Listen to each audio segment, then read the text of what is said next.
Começa agora na TV Novo Tempo, o programa Arena do Futuro. E hoje vamos estudar um pouco melhor esses dois animais que estão aqui do meu lado.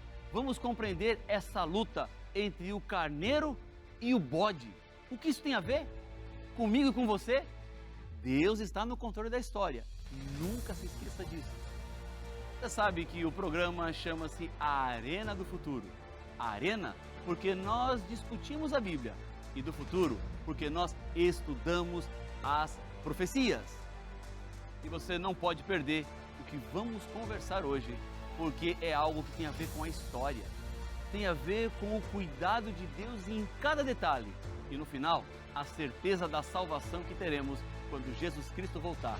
Por isso, fica comigo, porque o programa Arena do Futuro está só começando.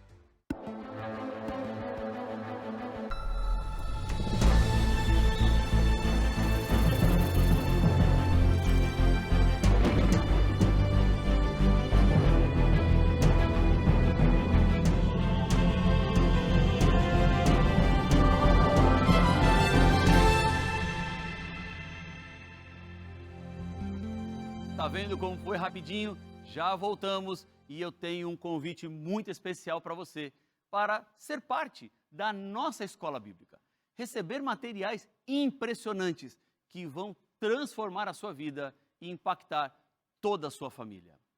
Porque, na verdade, a Novo Tempo é uma grande escola bíblica que usa rádio, TV e internet para ensinar as pessoas a palavra de Deus. Agora, esta escola bíblica ela tem duas características que eu sempre tenho dito para vocês.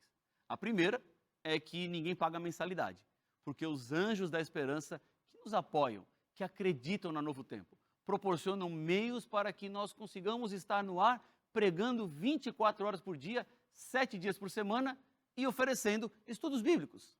E a segunda é que as matrículas estão sempre abertas. Você pode entrar na escola bíblica no momento que você quiser.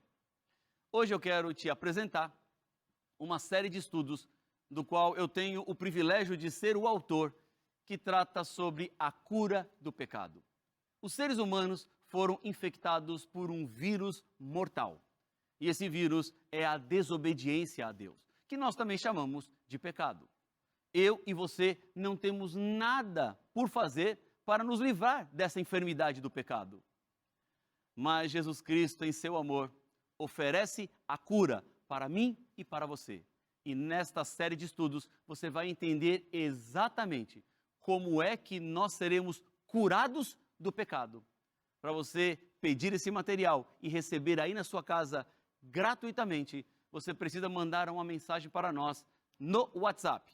E o número é 12 98244 0077. Vou repetir, 12 98244 0077. Ou você pode ir para o nosso site novotempo.com/escola bíblica.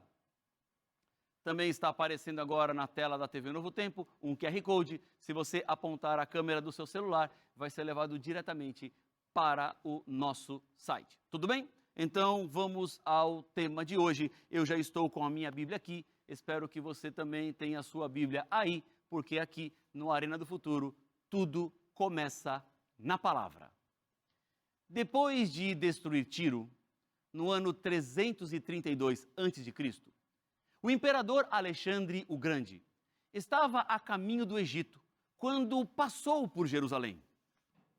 Com o poder que ele tinha, com o exército que havia construído, ele poderia destruir a cidade que lhe foi entregue.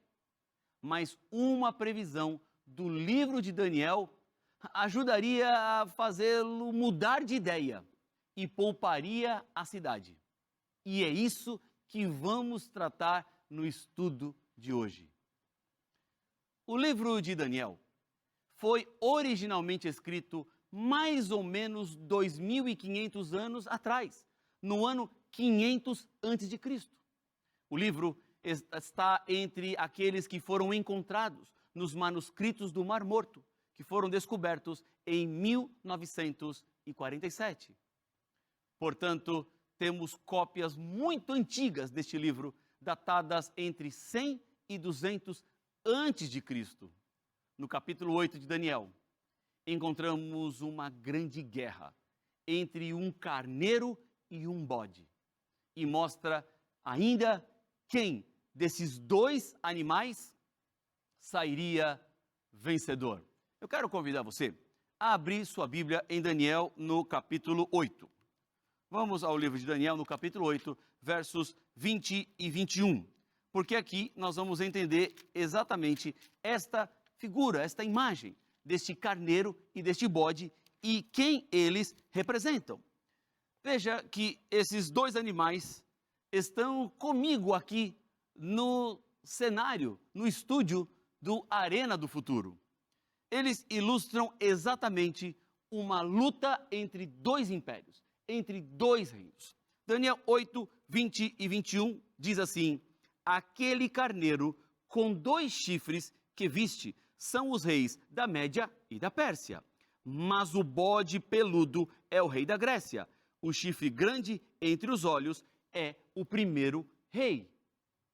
Há muitas informações históricas aqui e que nós precisamos interpretar. O carneiro representava o reino da Medo-Pérsia, como a Bíblia diz, que sob o comando de Ciro conquistou os babilônios. E o bode representa o reino da Grécia. O grande chifre que está entre os seus olhos é o primeiro rei, que foi Alexandre o Grande, que derrubou, destruiu os Medo-Persas e também destruiu a sua poderosa capital de Persépolis. Assim, os impérios se sucediam exatamente como as profecias bíblicas de Daniel 2 e 7 haviam antecipado. Os detalhes históricos que são apresentados são sempre surpreendentes. A Bíblia diz o que é que aconteceria com o bode.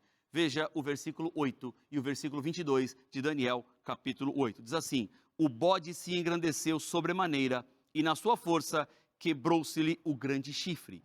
E em seu lugar saíram 4 chifres notáveis para os 4 ventos do céu. Versículo 22. O ter sido quebrado, levantando-se 4 em lugar dele, significa que 4 reinos se levantarão deste povo, mas não com força igual à que ele tinha. Depois da morte de Alexandre, os 4 chifres que o substituíram representa a fragmentação que a Grécia enfrentaria, sendo dividida em 4 partes após a morte do imperador, o Alexandre o Grande. O que, claro, foi o que aconteceu comprovadamente na história, porque Deus nunca erra. Quando Alexandre o Grande morreu, ele tinha cerca de 33 anos na cidade de Babilônia. Ele tinha planos para um vasto império, mas que morreram juntamente com ele, pois 4 de seus generais lutaram entre si pelo controle do seu império. Sendo assim, em 301 a.C., a Grécia foi dividida em 4 áreas.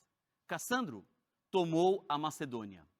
Lisímaco tomou a Trácia. Ptolomeu tomou o Egito e a Palestina, enquanto Seleuco tomou a Síria, a Ásia Menor, que é a região da Turquia, e a Mesopotâmia. A visão de Daniel continuou.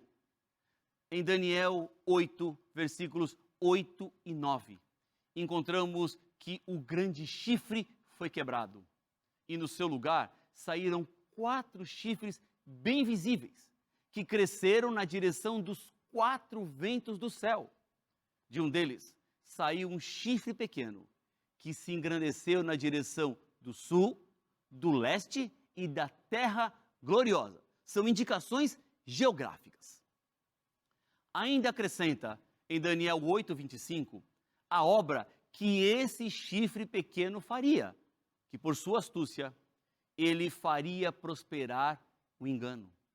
No seu coração, ele vai se engrandecer e vai destruir a muitos que vivem despreocupadamente. Assim, um pequeno chifre cresceu de um dos 4 pontos cardeais. Mas Quem esse chifre pequeno representa? Representa Roma. Por causa da informação dada na ação desse chifre pequeno, que nós encontramos aqui na Bíblia, que foi para o sul, ou seja, o Egito. Roma conquistou o Egito nos tempos de Marco Antônio e Cleópatra. Roma foi para o leste, que é a Mesopotâmia. Foi para a Terra Gloriosa, que significa Israel.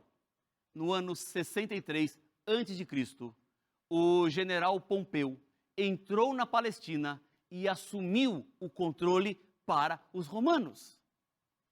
Roma era maior que a Grécia, porque era extremamente grande. Mesmo que a potência anterior era muito grande, mas Roma era muito maior, que é exatamente o que a história nos revela. Porque a Grécia não foi páreo para Roma e não durou tanto tempo, ou governou na medida que Roma mandou no mundo antigo mediterrâneo. Era para se opor ao príncipe dos príncipes, uma referência ao Messias, ou a Cristo, como ele aparece na Bíblia. Todos sabem que foram os romanos que crucificaram a Cristo.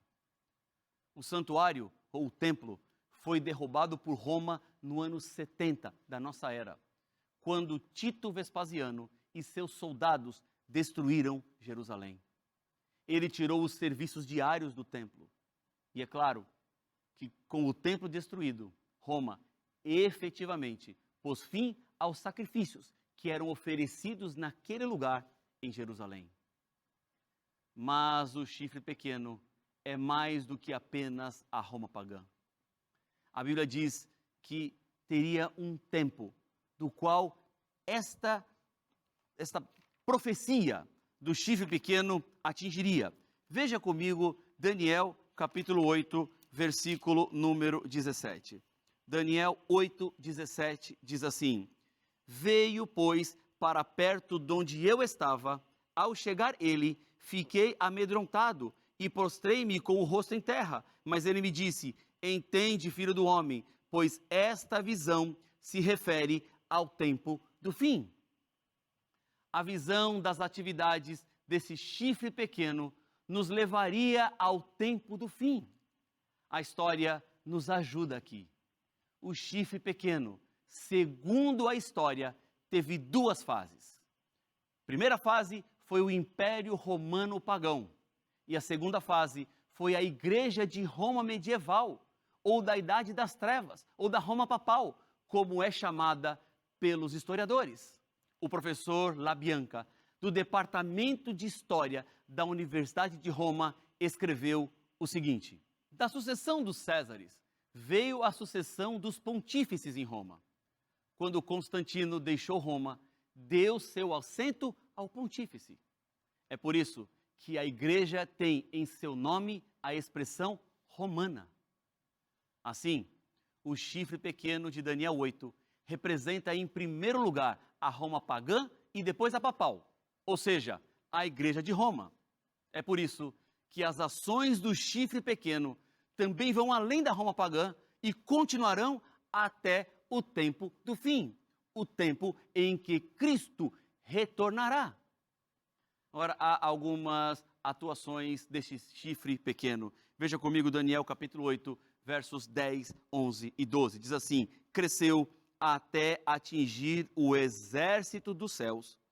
A alguns do exército e das estrelas lançou por terra e os pisou. Sim, engrandeceu-se até ao príncipe do exército. Dele tirou o sacrifício diário e o lugar do seu santuário foi deitado abaixo. O exército lhe foi entregue com o sacrifício diário por causa das transgressões e deitou por terra a verdade, e o que fez prosperou. Infelizmente, a igreja da Idade Média perseguiu o povo de Deus por 1260 anos, matando algo entre 50 e 100 milhões de cristãos. Não se é possível precisar exatamente o número. Esse período é conhecido como tempo de supremacia papal.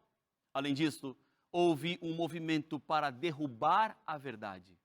Neste tempo, o chifre pequeno, ou o anticristo, mudou os 10 mandamentos escritos pelo próprio Deus, especialmente o sábado.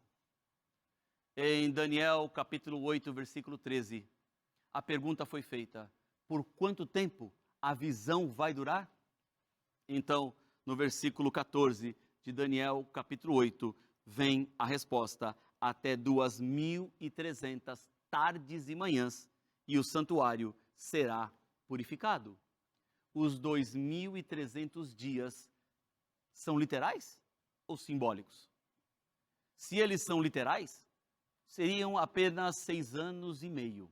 No entanto, Gabriel disse que a visão dos 2.300 dias nos levaria ao tempo do fim. Ele disse: filho do homem, você precisa entender que esta visão se refere aos últimos dias. Foi o que ele falou para Daniel. Os 2.300 dias representam, na realidade, 2.300 anos, por causa do princípio de interpretação profética que Deus deu ao contemporâneo de Daniel, Ezequiel, que também vivia na Babilônia, nessa mesma época. Em Ezequiel capítulo 4, versículo 7, diz que cada dia equivaleria a 1 ano. Por causa de um período tão longo, Daniel ficou doente só de pensar em tudo isso acontecendo com o povo de Deus e a verdade por tanto tempo. Por isso Daniel diz que desmaiou e ficou doente por dias, espantado com a visão que ele não tinha entendido. Daniel não conseguiu entender a profecia até chegarmos no capítulo 9, o outro capítulo, que nos leva à maldição da profecia proibida. Já ouviu falar sobre isso? Eu vou te contar o que é essa maldição da profecia proibida. Diz assim, olha: que os ossos das mãos e os ossos dos dedos se apodreçam e decomponham daquele que vira as páginas do livro de Daniel para descobrir o tempo de Daniel 9, 24 a 27, e que sua memória apodreça de fora da face da terra para sempre. Sabe o que é isso? É a lei talmúdica, na página 978, na seção 2, na linha 28. Por que os rabinos judeus colocaram tal maldição em Daniel capítulo 9? Vamos descobrir. Nabucodonosor destruiu Jerusalém em 586 a.C. Ao mesmo tempo, Deus prometeu, através do profeta Jeremias, trazê-los para casa depois de 70 anos. Quando lemos Daniel capítulo 9, descobrimos que Daniel havia estudado a profecia dos 70 anos e ele percebeu que o período havia acabado. Por isso ele ora pedindo a Deus que perdoasse a Israel e cumprisse a sua promessa. O anjo então vem ao encontro de Daniel, ao encontro da sua oração. E você pode ver aqui nos versículos 22 até o versículo 24 do capítulo 9, que o anjo ele falou com Daniel e veio a ele para dar sentido, para dar entendimento da profecia de Daniel no capítulo 8, que esta profecia não estava sendo compreendida pelo profeta. Há um período de 70 semanas que foram cortadas e que estabelecem o momento do começo da contagem do tempo das 2.300 tardes e manhãs. Olhando aqui para Daniel capítulo 9 e o versículo 24, as primeiras palavras dizem assim, olha: 70 semanas estão determinadas sobre o teu povo. As 70 semanas estão separadas. Elas se tornam referência ao tempo dos 2.300 dias, anos, da visão que Daniel teve no capítulo 8, das 2.300 tardes e manhãs, que o profeta não tinha compreendido. Assim, as 70 semanas são cortadas da profecia de tempo mais longo, dos 2.300 anos. Essas 70 semanas de tempo profético, na verdade, equivalem a 490 dias proféticos, que representam 490 anos literais. Mas a pergunta é, e quando é o início para a contagem desses 2.300 dias ou 2.300 anos? Daniel, capítulo 9, versículo 25, tem a resposta. Diz assim, olha, sabe e entende, desde a saída da ordem para restaurar e para edificar Jerusalém, até a ungido um príncipe, 7 semanas e 62 semanas. E aí continua dizendo o resto da visão. Bem, temos informações históricas aqui importantíssimas e vamos interpretá-las. Jerusalém foi destruída por Nabucodonosor no ano 586 a.C. A ordem para restaurar e construir Jerusalém aconteceu no ano 457 a.C. pelo rei Artaxerxes, que era da Medopérsia. Em Esdras, no capítulo 7, você encontra exatamente esta referência. O anjo diz aqui que as 70 semanas foram cortadas para o povo de Daniel e a sua cidade santa. As 70 semanas, ou 490 anos, foram para Israel e sua capital, Jerusalém. Mas qual é o propósito desses 490 anos? O verso de Daniel 9:24 explica que os 490 anos são para acabar com a rebelião contra Deus, para obter vitória sobre o pecado, para reconciliação do povo com Deus, perdoar e justificar o povo de Deus, mostrar que a profecia é verdadeira e, sexto, consagrar o templo, o lugar santíssimo. Em outras palavras, um período probatório de 490 anos deveria ser dado a Israel para fazer uma correção de rota e, assim, evitar mais juízos como aqueles que já haviam acontecido nas mãos dos babilônios. Já que temos a data inicial, 457 a.C., basta somar 490 anos e chegaremos até o ano 34 depois de Cristo. Então, como os israelitas poderiam corrigir e evitar os julgamentos desfavoráveis? Veja o versículo 25. Diz assim: sabe e entende. Desde a saída da ordem para restaurar e para edificar Jerusalém, até ao ungido, ao príncipe. Aqui está a chave.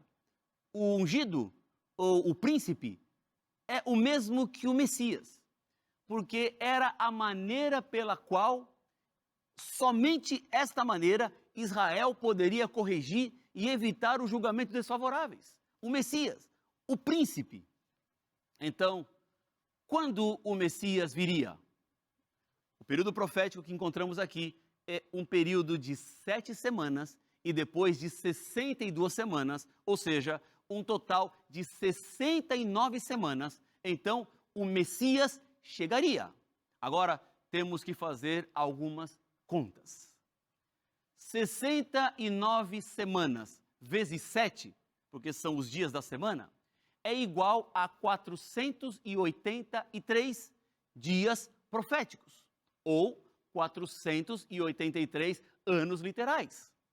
Tudo o que precisamos fazer é adicionar 483 anos à data inicial de 457, e chegaremos no ano 27 da nossa era. O que aconteceu nessa data? Lucas, médico e historiador, é muito preciso. E ele nos diz em Lucas capítulo 3, versículos 1, 21 e 22, que no 15º ano do reinado de Tibério César, quando todo o povo veio para ser batizado, Jesus também foi. O imperador Tibério começou a reinar em 12 depois de Cristo. Se adicionamos 15 anos à data do começo, chegaremos ao ano 27, exatamente o que Daniel havia previsto 500 anos antes. Lucas, que também escreveu o livro de Atos, nos diz que quando o Espírito veio sobre Jesus em seu batismo, ele foi ungido, porque Deus ungiu a Jesus de Nazaré com o Espírito Santo e com poder, diz Atos 10, 38. Em hebraico, a palavra para ungido é Mashiach, que transliterada ficou como Messias. Considerando que em grego a palavra para ungido é Cristo, tanto Messias quanto Cristo significam ungido. Jesus foi ungido no seu batismo, porque foi quando o Espírito veio sobre ele e começou o seu ministério. Mas na última semana, na metade dela, a Bíblia diz em Daniel 9, 26, que o ungido já não estará. Isso significa que no meio deste último período dos 490 anos, na metade da semana, o Messias seria cortado. E ele foi, porque no ano 31, Cristo morreu, 3 anos e meio depois do seu batismo. Metade da última semana, que seriam 7 anos. Apenas 40 dias depois, Jesus subiu ao céu e, como nosso grande sumo sacerdote, começou o seu trabalho no santuário celestial. Então, desde a morte de Cristo, os sacrifícios do templo terrestre não são mais necessários. E desde a ascensão de Cristo ao templo no céu, em 31, os serviços do santuário terrestre, as ofertas sacerdotais, elas não são mais necessárias. É por isso que quando Cristo morreu, a cortina do templo se rasgou em 2. Agora, você pode entender por que alguns rabinos judeus amaldiçoaram essa profecia. Ao longo dos séculos, muitos judeus ouviram essa profecia e viram que Jesus é o Cristo e se tornaram cristãos. Então, mais 3 anos e meio após a morte de Cristo, que ocorreu em 31, Estevão foi apedrejado pelos judeus por pregar sobre Jesus. A partir dessa data, 34 depois de Cristo, os cristãos começaram a pregar o evangelho aos gentios. Segurando as túnicas daqueles que apedrejaram Estevão, estava um jovem chamado Paulo, que mais tarde se tornou o grande apóstolo dos não-judeus. Na morte de Cristo, somos profundamente amados por Deus, redimidos e comprados para sermos libertos do poder de Satanás. Fomos perdoados da culpa do pecado, somos justificados, somos livres da condenação do pecado, somos reconciliados em paz com Deus, somos salvos da destruição que está vindo sobre a terra. Somos mortos para o antigo modo de vida e libertos do poder do pecado. É isso que Deus tem para você. É isso que Deus quer para a sua vida. Você precisa dar um passo de fé agora. Você tem que tomar uma decisão. Amanhã pode ser tarde. A hora é agora. Não permita que esse programa termine e sua vida continue igual como sempre foi, porque Deus quer te dar uma nova vida. Ora comigo. Deus querido Pai nosso, eu entrego cada pessoa nesse momento que está com seus olhos fechados, orando ao Senhor, na certeza de que seremos libertos do mal, teremos a vida eterna em Cristo Jesus. Por isso, Pai, alcança cada pessoa nesse momento, confirma as decisões com o Teu Santo Espírito, é o que eu lhe peço, é o que eu lhe agradeço, no nome precioso de Jesus. Amém.